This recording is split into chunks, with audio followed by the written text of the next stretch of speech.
Okay, welcome everybody. We are delighted to be here today with Professor Jonathan Sarna, who has completed a book on Mark Twain. The book is incredible and covers quite a few topics, both in Mark Twain's life and also in his works. But today we want to focus on Mark Twain, his Jewish son-in-law, and the land of Israel.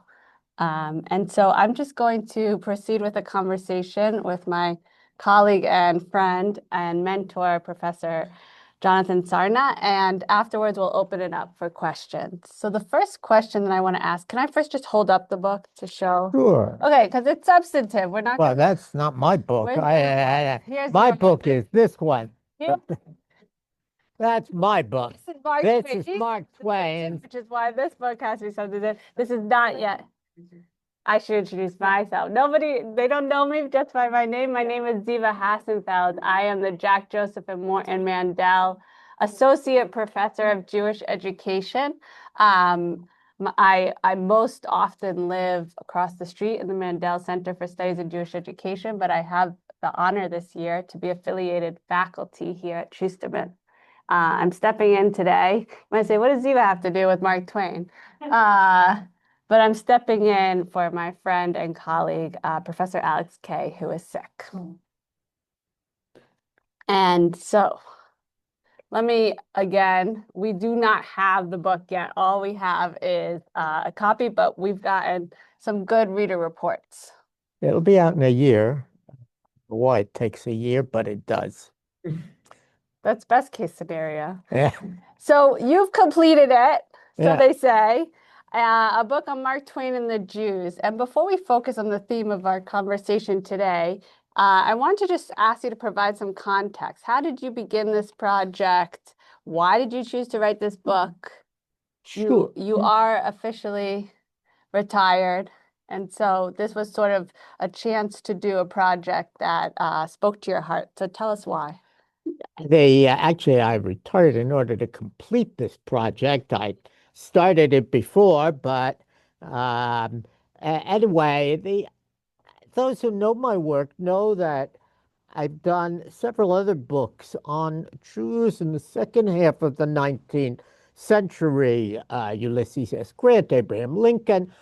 I'm really interested in that period because all the folks who were born when Mark Twain was born or Lincoln, they didn't know Jews growing up. They lived in small communities. And by the time they're grown-ups, there are 150,000 or more Jews spread over the whole country, and they have to think about and come to grips with the presence of Jews in a way that early American Jews didn't, because Jews were in a few port cities, but otherwise not a presence. So that's kind of the broad.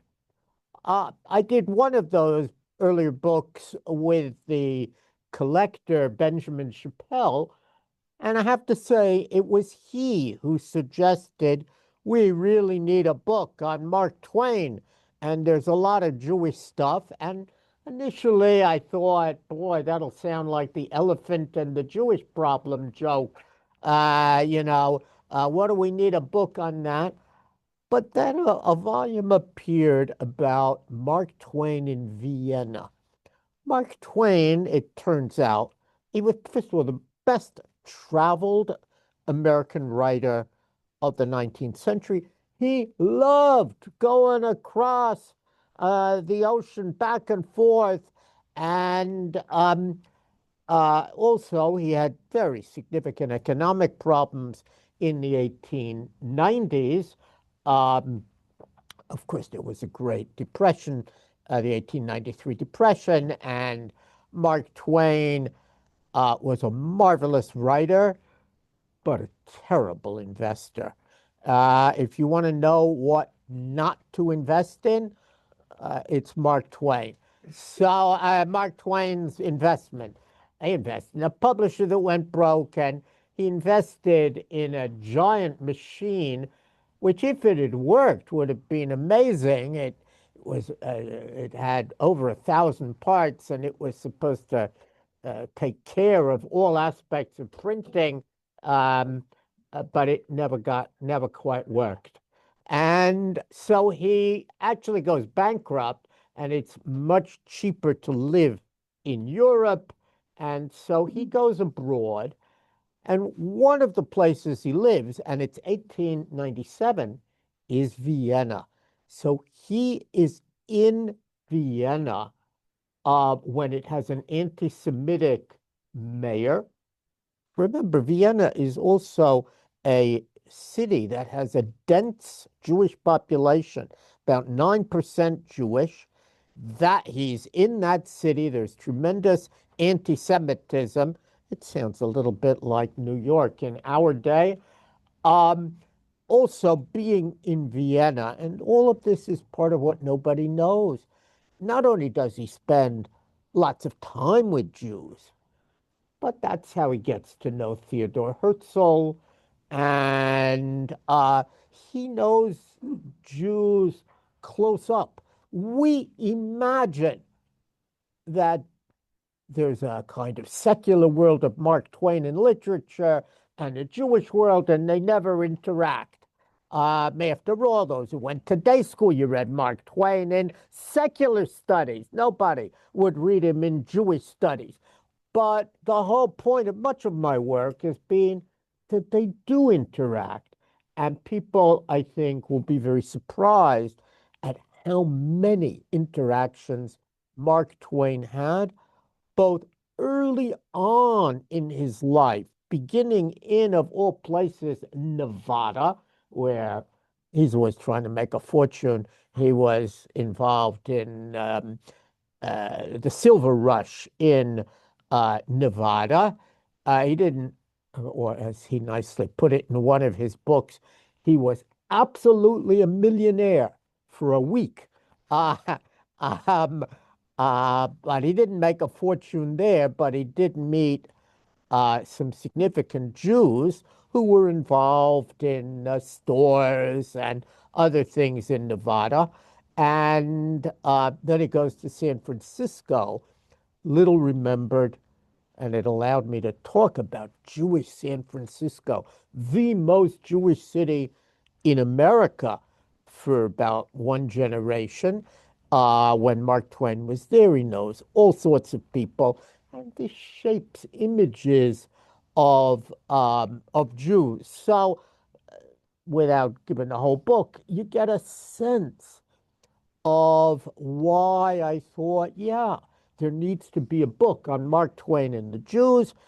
And that's not mostly what we're going to talk about today, but I will say I had not realized, and pretty well none of the books about Mark Twain reveal that his daughter marries a Jew, Gabrilowitsch, Osip Gabrilowitsch. It's a Russian name. And indeed, he was a very distinguished Russian pianist. Um, the books tell you he's Russian, but when you see Russian pianist, that's always a euphemism. They all of that group of Russian pianists were Jews. And it was, as Michael Stanislavski showed, a way of moving up in Russia.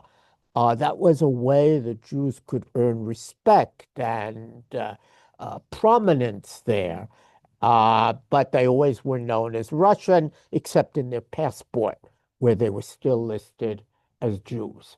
Um, and anyway, she marries a Jew, and that means, since they had a long off again, on again courtship, Mark Twain knew intimately. I mean, also would come visit the house all the time for 10 years, beginning in Vienna and eventually, and I'll show you, I hope, a picture of it, they do marry. So Mark Twain had a Jewish son-in-law, and his daughter well knew that their daughter, Nina, was half Jewish, and indeed worried about that.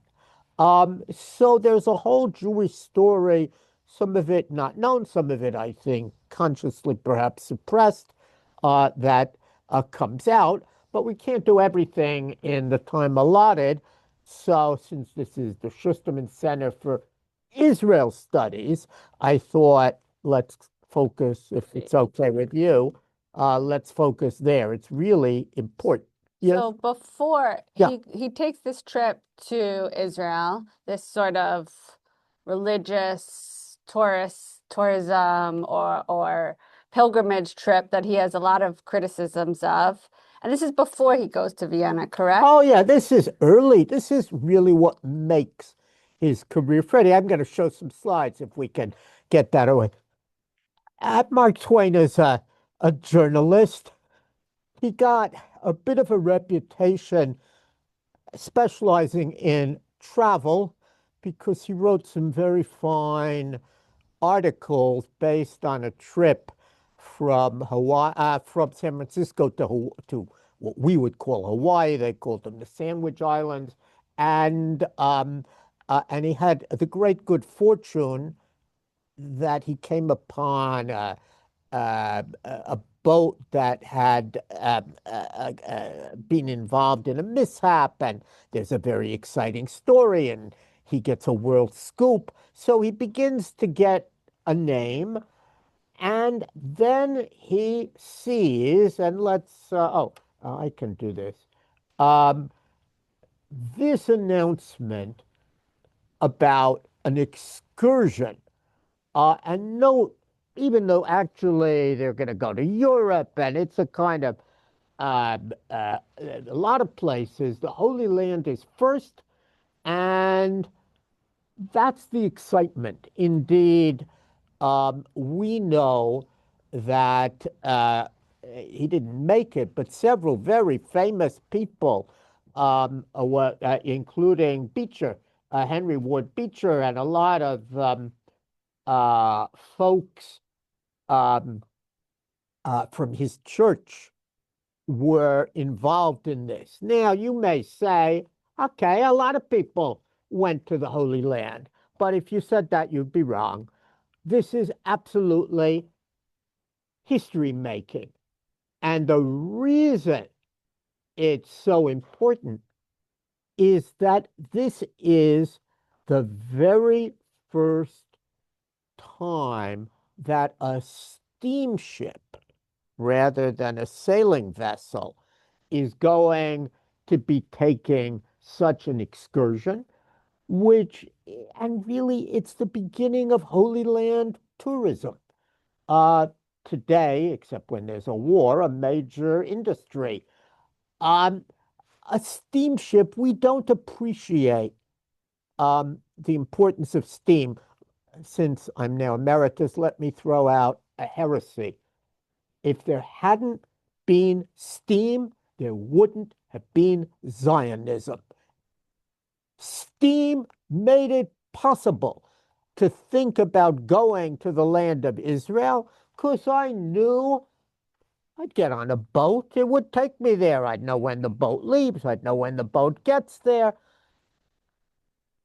Sail is very dangerous, very uncertain. So you now some of you will say, "Oh, but this is 1867.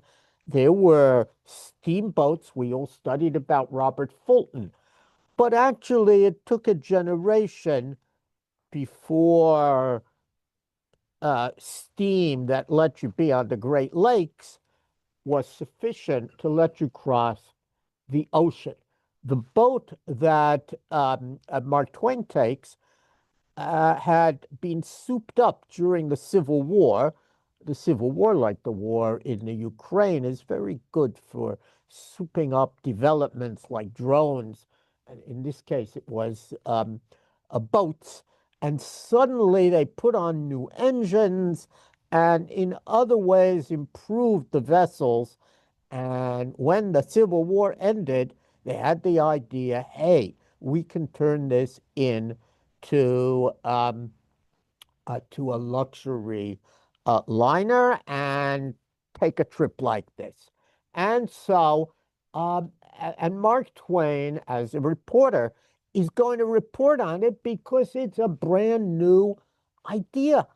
And indeed, people realized if this succeeds, maybe we can go on such a journey if you've got the money to do it. Now, why is it? So that's the first reason why it's important. It teaches us the origins of Holy Land tourism, but especially from America. Second, Mark Twain writes a very famous book. This is the book that made him renowned. It was actually, I believe it sold more copies than any of his other books during his lifetime. It was an international bestseller. It's The Innocents Abroad. This is a reprint edition. Um, and this book is very important because it deviated from previous Holy Land tour books. The earlier books on the Holy Land were all deeply religious. I went to this side, I went to that side, I cried, I wept. Um, Mark Twain was a humorist and he was young and he had his doubts about a lot of these sites. Um, he uh, also was a Protestant, not a Catholic, and that turns out to be a different. Protestants revered the Holy Land, but they weren't into relics the way Catholics were. Um, and that too comes through in the book, and he makes fun of a lot of the tour guides and so forth. And we know perfectly well that after this book, Holy Land travel goes way up. It's formalized. All those famous tour books, Cook's and others, Bedecker, about the Holy Land come after this book. And a lot of people would bring Mark Twain and the tour guide along. And indeed, Ulysses S. Grant, who after he stops being president in 1876, meaning after this book is out, he goes also around the world. He goes even further than Mark Twain. It's very well publicized, first president ever to go around the world, and he brings Mark Twain's book along, and indeed writes a note to Mark Twain that yeah, you got it right. Your way of looking at it. So it's a very influential book. What I'd like to do, if you don't mind, is actually show some slides. And you've seen this one. Now, this slide is just nothing to do with Mark Twain, except it tells you what the difference is. This is from a man named Walter Cresson. Too long to explain who he is. We'll just say for a brief time he was American consul to Jerusalem from a very famous Quaker family. And he encourages people to go to the Holy Land, but look how long it's going to take you and what you got to do. One, two, you got to take 6 different vessels, connections. And of course, many people missed one of those connections. So it took an enormous long time if you weren't on a direct steamship. And that's why very few people did it. The reason we have a lot of books, there's a dissertation, I think about 12, is everybody who went to the Holy Land and got home alive wrote a book. But that doesn't tell us anything about the masses. Um, but so that's simply to show you the old way that the Quaker City, which is the name of this book, the name of the boat, resolved, and why this trip is so important. It's a bit like the first Pan Am flight over the Atlantic. It changes everything. except now this won't turn. Oh, anti-Semitism is everywhere. That's the boat. That is, and you can see if you know anything about boats that it was a sailboat, and then they added steam engine, and you wouldn't build a steamship. The Queen Elizabeth looks different, but that is the boat. It was a handsome boat, and it was if the water was calm, it was nice. It was an enjoyable way to go, which was not true when you had six connections to miss. You're going to have to do this, Freddie. It doesn't want to work. Oh, there it is. Okay. Um, that's Mark Twain. One of the characteristics, and you see Quaker City. Um, he understood, and it's too long to go through, but he understood that the visual would help make the book. The book is, he didn't know the term graphic novel, but it's like a graphic novel. It has hundreds of these sketches. I'll only show you a few, but they shape images of the land of Israel much more than anyone has realized. And the book was tremendously popular for the same reason that comic books or graphic novels are popular. Unfortunately, later, when Mark Twain became a great writer and so on, publishers were embarrassed that it had so many pictures and they removed the pictures. So if you go to Amazon and buy the book, you'll miss the pictures, which is too bad.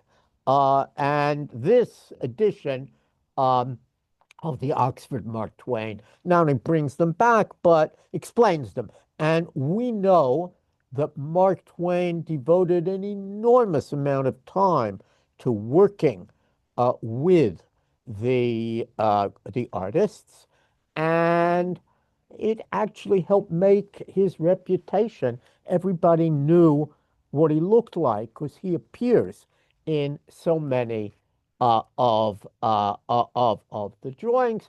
Here is the first edition of the book. Note illustrated. Now, one of the things that Mark Twain does in the book is he compares image and reality. I still remember seeing in Hebrew school books that image, not quite that big a grape, but Mark Twain says everything in this country disappoints me. The grapes are fine, they're good, but they don't look like that. Over and over again, he punctures um, stereotypes about the land of Israel. In some ways, desacralizes it, which is very important. It's a very different book, and I don't know how many in this room will appreciate the parallel.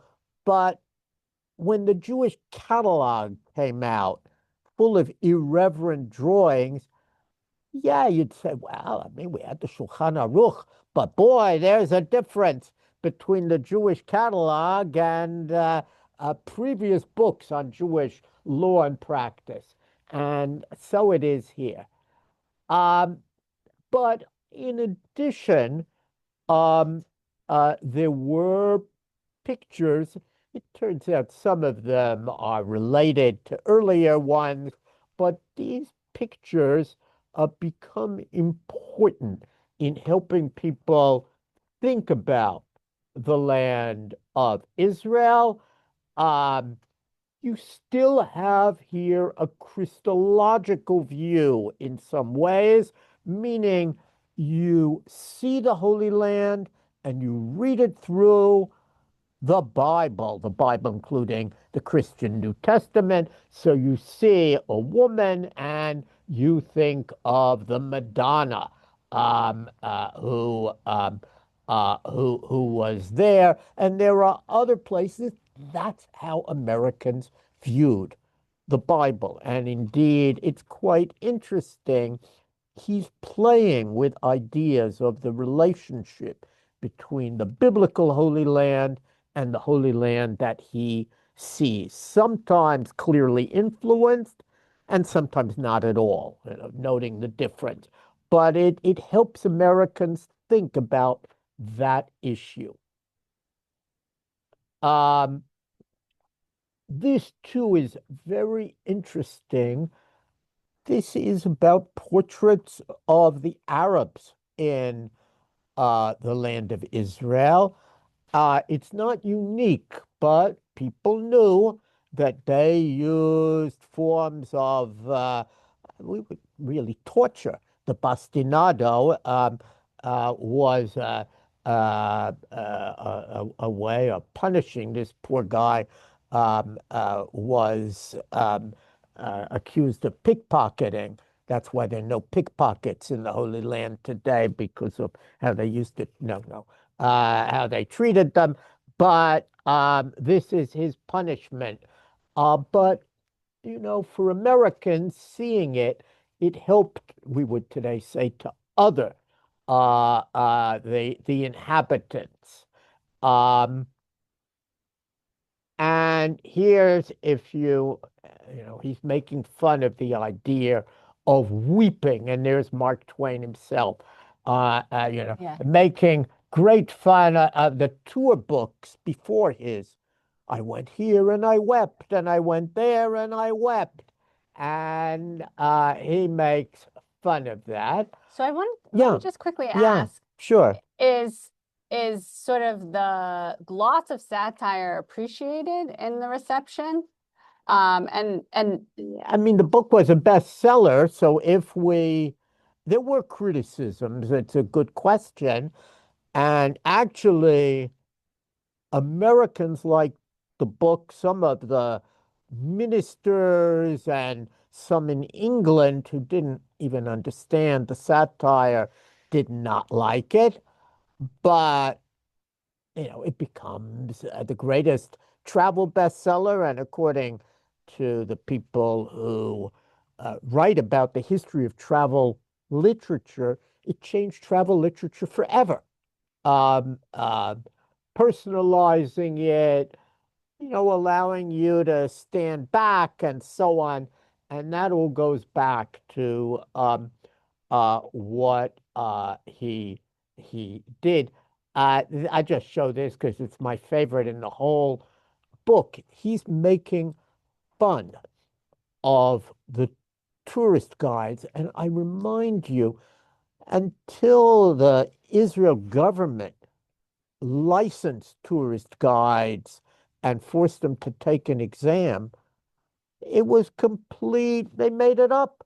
I mean, my first trip, 1965, I well remember the guide saying, even I was very young, but my father just went berserk that they would tell a certain inscription goes back to the Stone Age, which anyone knows is ridiculous. And here, Mark Twain, there is a debate among the scholars whether this is just exaggerated for an effect. But the grave of Adam, he is shown, and note well, it's all written in English. Um,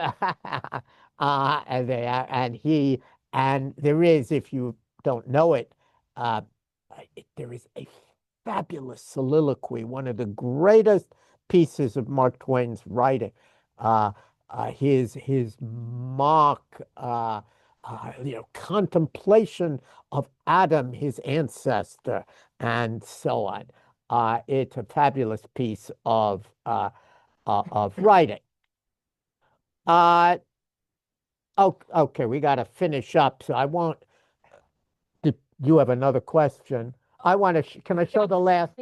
This is Osip Gavrilovich. You can tell how dashing and handsome He was a child prodigy as a pianist, and you can tell why Mark Twain's daughter Clara, who didn't quite make it at the same level, uh, fell in love with him. And although Ossip is not known today, he dies quite young.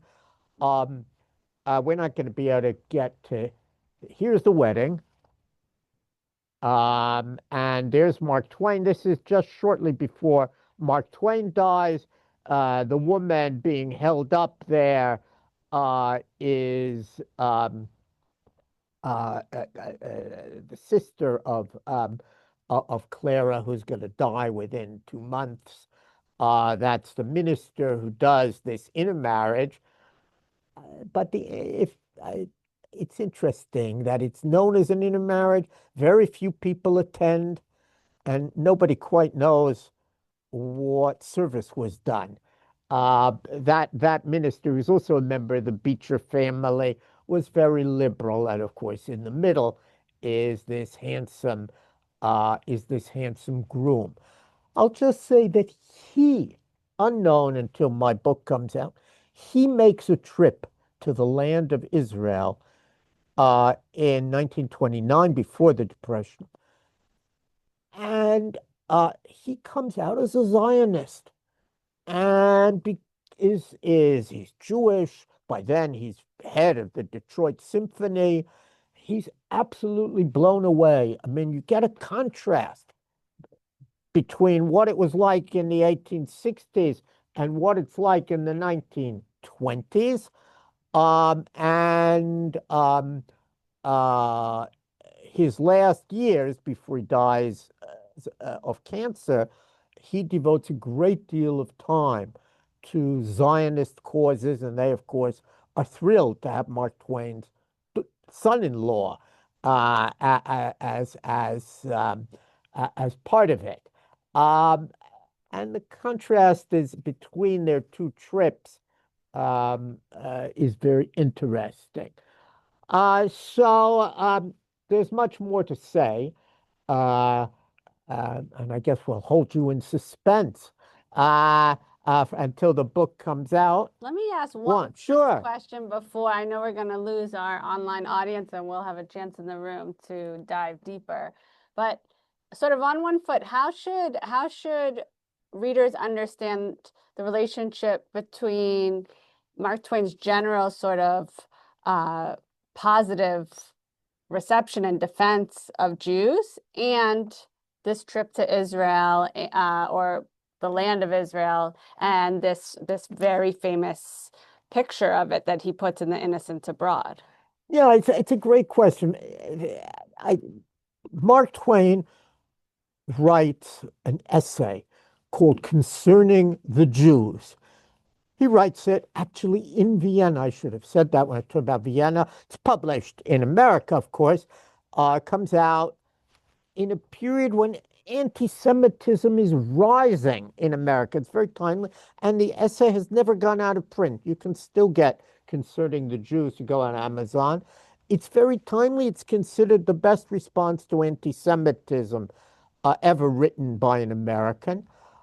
And I do think that Mark Twain puts into it a lifetime of thinking about Jews, meaning he's met them in Nevada, in San Francisco, in Europe, in New York, and he contemplates why, given all these Jews whom he's tremendously impressed with, all the Jews he meets, why is there anti-Semitism? He talks about jealousy. Um, um, but to have Mark Twain come out, and it's very well written, in a defense of Jews, by then America's most esteemed writer, was very significant. One of the things I was able to do is really find an earlier version. And he really worked on that essay, in a sense, for 10 years. And before he thought, he had gotten it right. And neither some Jews didn't like it. He meant one thing he said, which he apologized for later, was that Jews don't fight in wars, and they didn't like that at all. But of course, uh, mostly, and he becomes a great favorite of Jews by the time he dies.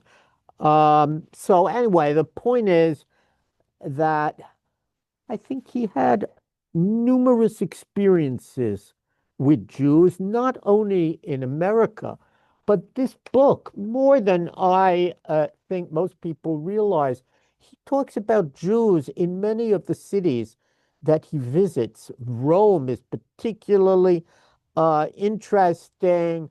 Tangiers is amazing. So he's been seeing Jews in a way that many others did not. And really,